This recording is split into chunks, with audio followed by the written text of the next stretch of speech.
Okay, students, are you able to see the screen?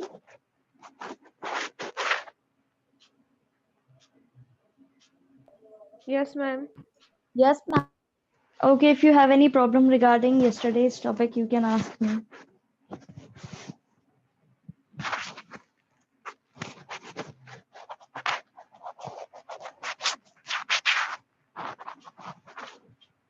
किसी को भी कल की पढ़ाई टॉपिक्स के अंदर कोई दिक्कत है तो आप लोग अभी पूछ सकते हैं। Ma'am, no No, problem. no, ma'am, no problem. Okay, अब जमींदार जो हैं डिफॉल्टेड ऑन पेमेंट्स की उनकी कभी कई बार जो होता था कि वो पेमेंट नहीं कर पाते थे, उसका क्या रीजन है? कंपनी ऑफिशियल्स को लगा कि अगर वो फिक्स्ड रेवेन्यू डिमांड जो है वो सेट कर देंगे तो जमींदार जो है उनके पास में एक सेंस आएगा, उनको समझ आएगी एक सिक्योरिटी की, और जो रिटर्न मिलेगा उनको इन्वेस्टमेंट पर, ठीक है, जो वो इन्वेस्ट कर रहे हैं अपना, उस पर जो उनको रिटर्न मिलेगा उससे वो इनकरेज होंगे कि वो अपनी एस्टेट को सुधार सकें। शुरुआत के डेकेड्स में पार्लियामेंट सेटलमेंट के बाद में जमींदार जो है वो रेगुलरली पे फेल हो रहे थे रेवेन्यू डिमांड को पे करने में। उससे क्या हुआ था, कई सारा अनपेड बैलेंस जो है वो इकट्ठा हो गया था। रीजन कई सारे रहे हैं इसके पीछे, अब एक एक पैरा पढ़ेंगे तो आपको अच्छे से समझ में आएगा। Company officials felt that a fixed revenue demand would give zamindars a sense of security and assured of returns on their investment, encourage them to improve their estates. In the early decades after the permanent settlement, however, zamindars regularly failed to pay the revenue demand and unpaid balances accumulated. Company officials को लगा कि हम एक fix कर देते हैं revenue demand, उससे होगा क्या कि जमींदार के को एक सेंस आएगा कि हमें, उनको लगेगा कि हाँ अब ना ज्यादा देना है ना कम देना है, एक फिक्स्ड अमाउंट ही देना है। और अगर फिक्स्ड अमाउंट के बाद में उनके पास में कभी ज्यादा पैसा बचेगा तो वो अपने एस्टेट्स को सुधार सकते हैं। पार्ले परमानेंट सेटलमेंट के बाद में हुआ ये, जमींदार जो है वो रेगुलरली जब इन्होंने फिक्स कर दिया कि आपको इतना पे करना पड़ेगा, उसके बाद में ये रेवेन्यू डिमांड को पे ही नहीं कर पा रहे थे और इनके पास में अनपेड चीजें, अनपेड बैलेंस जो है वो ज्यादा इकट्ठा हो गया था। रीजंस फेलियर के कई सारे थे। पहला ये था कि शुरुआत में डिमांड बहुत ज्यादा हाई थी।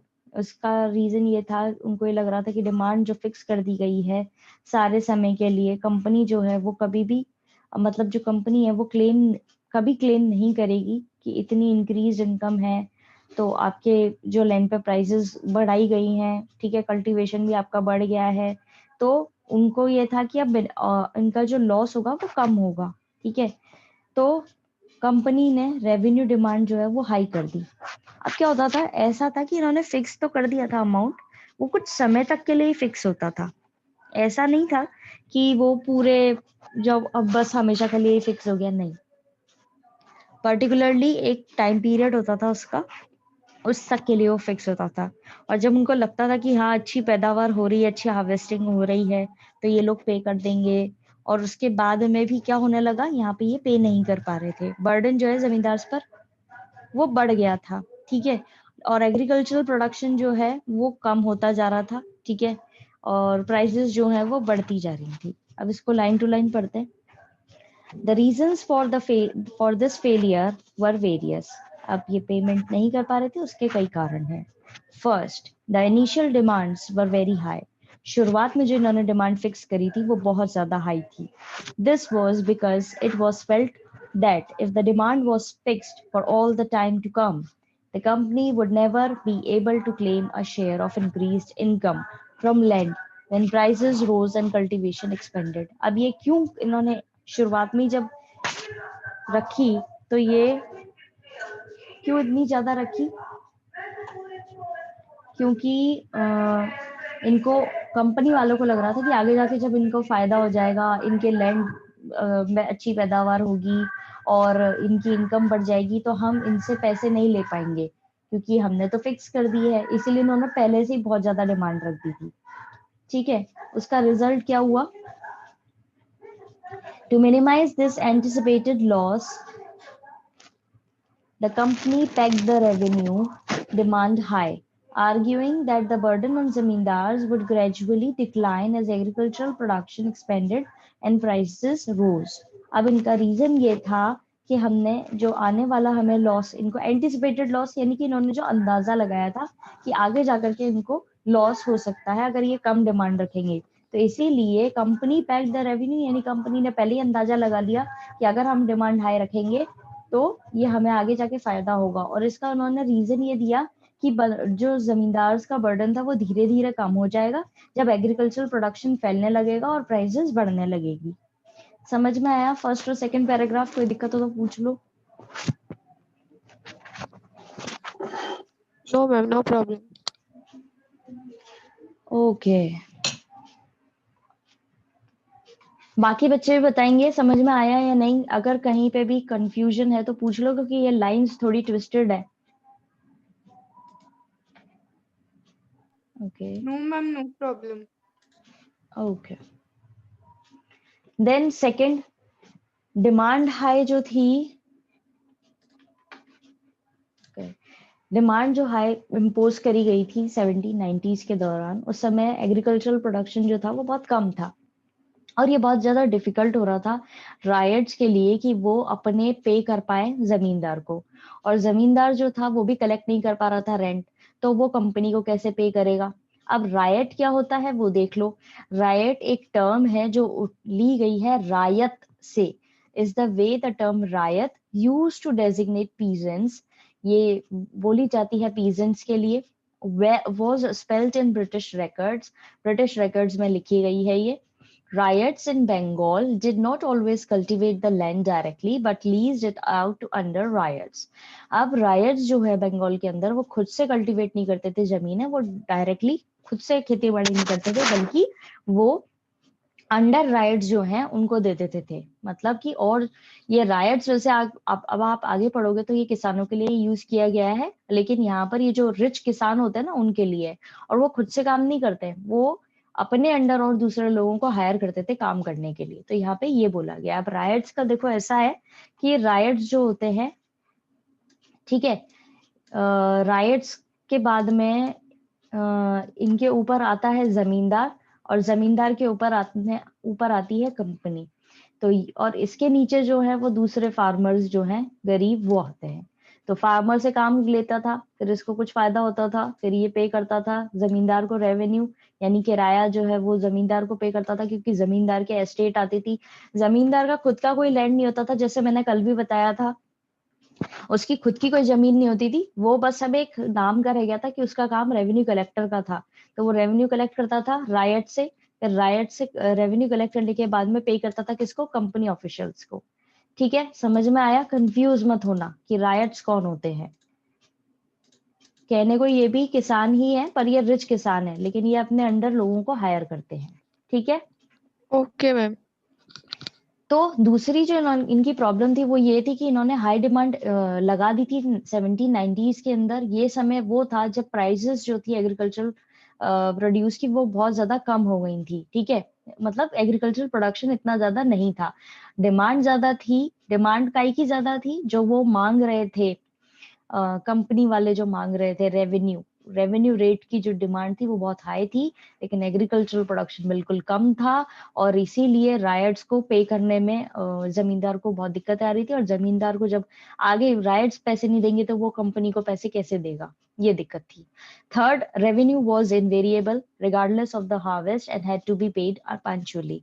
तीसरी दिक्कत ये थी कि रेवेन्यू जो था वो इनवेरिएबल था, भले ही हार्वेस्ट हो या ना हो, फसल उगे, सूखा आए, ड्रॉट हो, फेमाइन हो, कुछ ही हो, उनको ये पे करना था। इनफैक्ट उन्होंने एक सनसेट लॉ के नाम से कानून लगा दिया था कंपनी वालों ने। ठीक है, ईस्ट इंडिया कंपनी वालों ने एक सनसेट लॉ जो है वो शुरू कर दिया था। उसमें ये था कि अगर सूरज ढल नहीं सके, एक स्पेसिफिक डेट दे देते थे, जैसे कि आज क्या तारीख है 29, उन्होंने डेट दे रखी है कि 31 दिसंबर तक आपको पे करना है।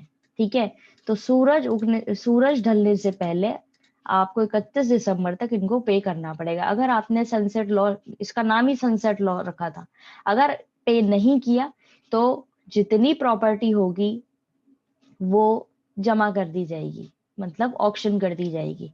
ठीक है, ये इनका कानून था। जमींदारी जो थे उस ऑक्शन के लिए लायबल थे, जमींदार जो थे वो ऑक्शन के लिए उनको ही करवाना था वो। ये था third, the revenue was invariable regardless of the harvest and had to be paid punctually.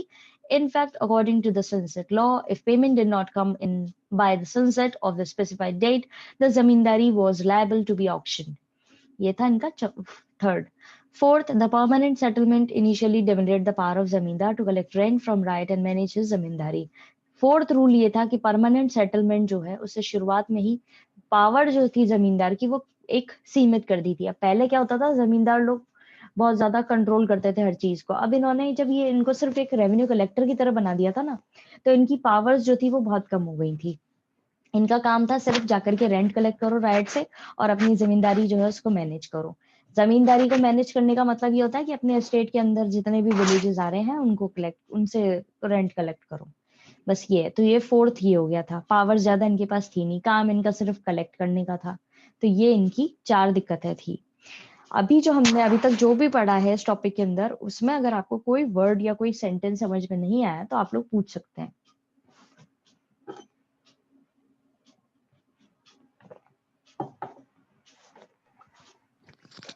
Ma'am हाँ जी, ma'am last para, can you explain it again? हाँ ओके, नो प्रॉब्लम। देखो 3-4 दिक्कतें बताई हैं कि ये क्यों नहीं पे कर पा रहे थे। तो लास्ट के पैरा में दो जो लास्ट 2 की दिक्कतें हैं वो ये है, रेवेन्यू जो फिक्स था इनवेरिएबल वो वेरी नहीं करता था, चेंज नहीं होता था, वो इन लोगों ने फिक्स कर दिया था।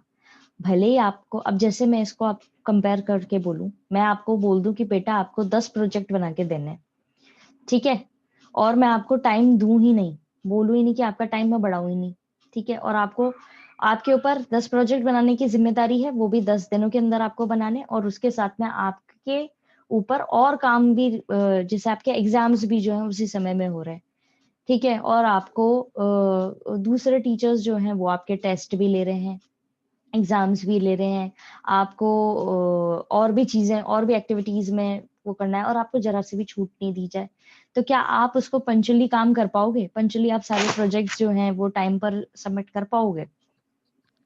No ma'am. तो वही इस तरह की चीजें यहाँ पे भी थी। इनका रेवेन्यू फिक्स्ड था, और ये कोई जो इनके नेचुरल कंडीशंस जो थी उससे रिलेटेड इन्होंने रखा ही नहीं था कि भाई इनकी खेती बाड़ी हो रही है नहीं हो रही है, इनको इतना आउटकम मिल रहा है नहीं मिल रहा है, और ये पे कर पाएंगे नहीं कर पाएंगे, उससे कोई मतलब नहीं था। हमने फिक्स कर दिया, हमें तो चाहिए बस, ये इन्होंने थर्ड वो लगा दी थी। कानून और लगा दिया कि हमने जिस डेट को बोल दिया है उसी डेट को आपको आकर के पैसे पे करने पड़ेंगे पंचुअली। उसका नाम दे दिया सनसेट लॉ, यानी सूरज डूबने से पहले।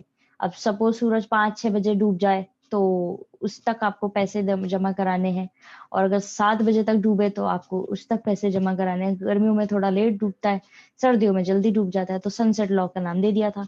अब जमींदारी जो थी वो बेसिकली क्या था, अगर उस स्पेसिफाइड डेट तक ये नहीं पे करते थे तो जमींदार का काम होता था कि उनकी जितनी भी प्रॉपर्टी है उस एस्टेट के अंदर, जितने भी गांव में जितनी भी इनके वो आ रहे हैं पैलेसेस वगैरह, वो सबको ऑक्शन करा देना होता था, ये चीज थी। फोर्थ कानून ये था कि परमानेंट सेटलमेंट, जो ये चीज लाई गई थी ना कि परमानेंटली इन्होंने फिक्स कर दिया था रेवेन्यू, उससे जमींदार के पास में इतनी पावर नहीं थी। पहले तो क्या, जमींदार की खूब मौज थी, ठीक है, जमींदार के कंट्रोल में रखता था, वो अपना कानून चलाता था, अपने हिसाब से चीजें करता था। अब उसको सिर्फ एक रेवेन्यू कलेक्टर के तौर पर बना दिया था, तो वो ज्यादा उसकी पावर्स लिमिटेड थी, उसका काम था ही नहीं, वो कुछ ना तो मदद कर सकता था ना ही इनको एक्सप्लॉइट कर सकता था। उसका काम सिर्फ रेवेन्यू कलेक्ट करके कंपनी वालों तक देना था, तो उसकी पावर्स भी कम हो गई थी। चौथा रीजन ये था। अब अगर उसके पास में ज्यादा पावर्स होती तो वो जोर जबरदस्ती थे या जैसे भी अपने तरीके से डील करते हुए कर लेता, है ना, पैसे निकलवा लेता, लेकिन अब उसके पास भी ज्यादा पास नहीं थी। तो ये चौथा रीजन ये था। अब समझ में आया? Yes ma'am. ठीक है, चलो। अब कंपनी जो है उसने रिकॉग्नाइज किया जमींदार को कि वो बहुत इंपॉर्टेंट है, और ये कंट्रोल करना चाहते थे और रेगुलेट करना चाहते थे उनको। मतलब जमींदार है तो इम्पोर्टेंट कड़ी, इम्पोर्टेंट मीडिएटर है जो ये, क्योंकि वो सब लोगों को जानता है, उसके अंडर में 400 गांव हैं, ठीक है, और वो इन सबसे रेवेन्यू कलेक्ट करता है, और उसे पता था कि कंपनी वालों को पता था कि जमींदार जो है बहुत ही इंपॉर्टेंट चीज है हमारे लिए, अगर जमींदार को ये हटा देंगे तो कौन कलेक्ट करके लाके देगा इनको, ठीक है। लेकिन इनको इतना भी पता था कि ये इनको कंट्रोल करना है कैसे और इनको चलाना कैसे है, ठीक है। इनको ज्यादा अधिकार अथॉरिटी नहीं देनी थी, ठीक है, और इनकी जो ऑटोनॉमी थी उसको भी इन्होंने कंट्रोल में करना था। जमींदार वो ट्रूप्स थे जिनको हटा दिया गया था ड्यूटीज से अपनी, ठीक है, और उनको क्लचरीज कोड्स जो ये अपने लगाते थे अपने हिसाब से कानून बना करके जो चलाते थे, ठीक है, वो सारी चीजें हटा दी थी और इनको एक कलेक्टर के मतलब एक कलेक्टर की तरह इनको अपॉइंट किया गया था कंपनी के द्वारा, कि इनका काम रह गया था सिर्फ कलेक्ट करना। इनकी पावर्स जो थी वो खत्म कर दी गई थी बिल्कुल। जो ये लोकल जस्टिस यानी कि जो लोकल पुलिस और लोकल जस्टिस का काम करते थे ये लोग अपने गांव में, जैसे अभी आज के समय में ग्राम पंचायत और ग्राम सभा लगती है तो वो अपने इश्यूज जो है ग्राम पंचायत के अंदर सॉल्व करते हैं जाकर के, सीधे कोर्ट में तो जाते नहीं है, वहां अगर सॉल्व नहीं होता तो आगे जाकर के सॉल्व करते हैं, मतलब कोर्ट वगैरह में दायर करते हैं अपनी अपील। उसी तरीके से यहाँ पर ये लोग जो थे पहले जमींदार के पास में आते थे और वो अपनी सभा लगाता था और अपनी जस्टिस अपने तरीके से न्याय करता था लोगों का, वो सारी चीजें उन्होंने छीन ली थी और उसको सिर्फ एक कलेक्टर बना दिया था। समय के साथ साथ जमींदार जो है उसकी पावर्स कम हो गई, और अगर राजा जो होते थे यानी राइट्स होते थे, राजा होते थे, वो अगर फेल होता था पे करने में रेवेन्यू, तो कंपनी ने अपने तरीके से जमींदार को बोल रखा था कि आपको फटाफट से उसको इंस्ट्रक्शंस दे, एक्सप्लिसिट इंस्ट्रक्शंस यानी क्लियर इंस्ट्रक्शंस दे कि भाई चार्ज लो उस डिस्ट्रिक्ट का, और सब अच्छे तरीके से उसकी जो अपने ऑफिसर्स और अपने वो सब हैं उनको लेकर के जाओ और उसकी जितनी भी वो है उसका ऑक्शन करवा दो। ये चीज इसमें पढ़ने को आपको मिलेगी, अब लाइन टू लाइन पढ़ेंगे तो और अच्छे से समझ में आएगा। The company had recognized the zamindars as important, but it wanted to control and regulate them and subdue their authority and restrict their autonomy. Company को अच्छे से पता था जमींदार इंपॉर्टेंट है, लेकिन कंपनी कंट्रोल करना चाहती थी जमींदार्स को और अपने तरीके से चलाना चाहती थी और उनकी अथॉरिटी कम करना चाहती थी, और उनकी जो पहले से ऑटोनॉमी चली आ रही थी, एक उनका वो चला आ रहा था और जो शासन उसको कम करना चाहती थी। The zamindars troops were disbanded, customs duties abolished, and their clutcheries courts brought under the supervision of a collector appointed by the company. जमींदार के जो ये पूरी ट्रूप्स थे उनको डिसबैंड कर दिया गया, यानी उनको हटा दिया गया। उनके द्वारा कस्टम ड्यूटीज जो चलाई जाती थी उनको अबॉलिश कर दिया गया, हटा दिया गया। अब इनके जो क्लचरीज यानी कि जो ये कोर्ट्स चलाते थे उनको एक कलेक्टर अपॉइंट किया गया कंपनी के द्वारा इनके ऊपर सुपरवाइज करने के लिए, ठीक है, उसके अंडर में ले आइए। Zamindars lost their power to organise local justice and local police. Zamindars ने पावर खो दी थी कि वो जो आम न्याय और लोकल पुलिस बने फिरते मतलब बनते थे वो हटा दिया। Over time the collectorate emerged as an alternative center of authority, severely restricting what the जमींदार could do. और आने वाले समय के साथ ही जो कलेक्टर इनके ऊपर अपॉइंट किया गया था, कलेक्टरेट जो लगाई गई थी, वो एक बहुत अच्छा ऑल्टरनेटिव सेंटर बन के निकला, अधिकारी सेंटर बन के निकला, जो कई सारे मामलों में जमींदार जो चीजें करते थे उनको रोकता था। In one case, when a Raja failed to pay the revenue, the company official was speedily dispatched to his zamindari with explicit instructions to take charge of the district and to use the most effectual means to destroy all the influence and the authority of Raja and his officers. अब एक case के अंदर जब राजा fail हो गया है पे करने में रेवेन्यू, तो कंपनी ऑफिशियल को भेजा जाता था फटाफट से उसकी जमींदारी पर, उस एरिया की जमींदारी पर, और वहां पर उसको क्लियर इंस्ट्रक्शंस थे कि अब चार्ज ले लो इस डिस्ट्रिक्ट का और जितने भी इफेक्टफुल तरीके से आप डिस्ट्रॉय कर सकते हो, खत्म कर सकते हो, जो राजा के इन्फ्लुएंस में लोग हैं उनको हटा सकते हो, और जो राजा की अथॉरिटी है उसको खत्म कर सकते हो और उसके ऑफिसर्स को खत्म कर सकते हो, वो काम उनका हुआ करता था। ठीक है, इस पैराग्राफ के अंदर किसी को कोई दिक्कत? No, ma'am. No, ma'am, no problem. Okay, यहाँ पर इन्होंने एक नई चीज No, इन्होंने problem. बताई है कि इन्होंने जमींदार के का वो रूल खत्म करने के लिए उसके ऊपर एक कलेक्टर अपॉइंट किया था। याद रखेंगे, इस कलेक्टर को अपॉइंट किया गया है, आगे इसके बारे में कोई ज्यादा डिस्क्रिप्शन नहीं है। ठीक है, अब इस समय में जब ये रेंट कलेक्ट करते थे तब वो ऑफिसर जो होता था जमींदार, एन ऑफिसर ऑफ द जमींदार, जमींदार का एक ऑफिस होता था जिसको बोला जाता था अमला, ये जाता था विलेज, ठीक है। और ये इसका क्या काम था, द रेंट कलेक्शन जो था वो एक पेरिनियल प्रॉब्लम थी, यानी शुरुआती दिक्कत थी। कई बार क्या होता था, खेती बाड़ी इतनी अच्छी नहीं होती थी और प्राइसेस बहुत कम मिलती थी, उससे क्या होता था, राइट जो है वो बहुत दिक्कत हो जाती थी उन लोगों को कि वो कैसे पे करें। उन समयों में उस समय में जो दूसरे राइट्स थे वो, और ये तो था, देखो ये तो जेन्युइन रीजन है कि अगर हार्वेस्टिंग नहीं हो रही अच्छी तो ये कैसे पे करेंगे, लेकिन कुछ समय ऐसा भी हुआ है जब ये राइट्स जानबूझ करके डेलिबरेटली जो है पेमेंट डिले करते थे। रिच राइट्स जो हैं, रिच राइट्स जो हैं और विलेज हेडमैन जो है, जिनको बोला जाता था जोटेदार्स और मंडल्स के नाम से जाने जाते थे, ये भी खुश होते थे जब जमींदार प्रॉब्लम में आ जाता था।